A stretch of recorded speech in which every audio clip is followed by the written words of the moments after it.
But I would offer these several recommendations that I think we did achieve a certain degree of consensus on. There is still this great recognition that in many ways, the phrase was used in the group today, the elephant in the room is India.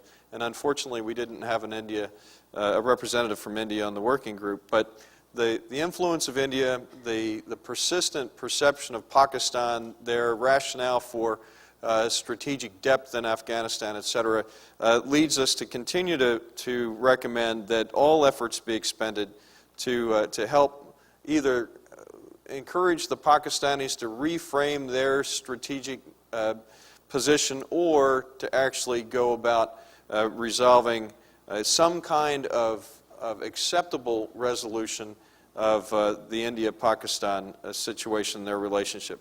Secondly, we gained some consensus that while we didn't believe that we should necessarily shelve a counterinsurgency or a counterterrorism or a military element of a strategy, we did believe that a more ambitious and robust approach to reconciliation and reintegration was warranted, not in lieu of the current counterinsurgency strategy, but as an element of a much larger overarching political strategy, which both counterinsurgency, counterterrorism, as well as reconciliation and reintegration would be a component. And within that framework, it was necessary to define terms, objectives, and goals so that when we speak of reconciliation, it's with a common set of objectives and goals. That secondly, it's necessary to gain broad international consensus about what reconciliation and reintegration in Afghanistan might mean. Thirdly, it must be a broad and inclusive dialogue, meaning that there has to be representation from the major stakeholders in the region, not just the Afghans themselves or the leadership of the Taliban. And at number four, that while it's important to have red lines in terms of our own negotiating strategy, it's important to avoid setting preconditions just to get to the table. So we should set aside, we should recommend to the Afghan government and to other major players that we ought to set aside terms to come to the table and leave the debate and the discussion and the negotiation about the outcomes, the terms, be part of the negotiations themselves. The final recommendation that I would offer to you is sort of a get-out-of-jail-free card for me. And that's what I would invite those of you who are participating in the dinner this evening to do, is listen to the debate between Christopher Hitchens and Ambassador Peter Galbraith when they answer the question, can Afghanistan be won? And they'll bring all this into a very nice and tidy solution for you that we were unable to reach on our own this afternoon. Thank you. Thank you, Colonel Wood. I guess in terms of immediacy and complexity, it's not controversial to say that Afghanistan, Pakistan looms large in the public mindset, the policymaking arena, and of course in this conference as well. But when we hear of military entanglements, need to win over insurgents, regional instability, it's I guess depressing, but important to recognize that we have been here before in recent years. So I think on that note we move on to another John and another partner from NDU. And the group on Iraq, which was Iraq ready to go it alone, a very difficult and serious question, and that was run by Dr. John Ballard, who is the Dean of Faculty and Academic Programs, and also Professor of Strategic Studies at the NISA Center at NDU. John was very helpful in terms of putting together the conference program, and he has a real high-caliber background in this area. He was previously Professor of Strategic Studies at the National War College, Professor of Joint Military Operations at the Naval War College, and Professor of History at the Joint Forces Staff College. And I'll hand over to you, John. Thank you very much. Again, our topic was Iraq, ready or not to go it alone. And as you may well understand, this is not the first of these many discussions we've had about Iraq here recently. However, I would tell you it was one of the most rich and fruitful discussions that we've had, mostly because of the broad backgrounds and the deep interest of all the people who were participating. We actually broke this down into three panels, one looking at the political situation today in Iraq, The second, looking at the domestic security situation in Iraq. And then finally, we looked much more broadly at the regional security situation going forward for Iraq. In summary, I would tell you that our tone throughout was, I would characterize as realistic, but confident of continued Iraqi national improvement. And we sort of looked around a variety of issues, and we may not have come up with specific recommendations, but we did develop a certain number of consensus opinions and a couple of, I think, very useful thoughts for everyone. We started recognizing, of course, that when we think about a way forward, we're looking at this from the perspective of very different clocks.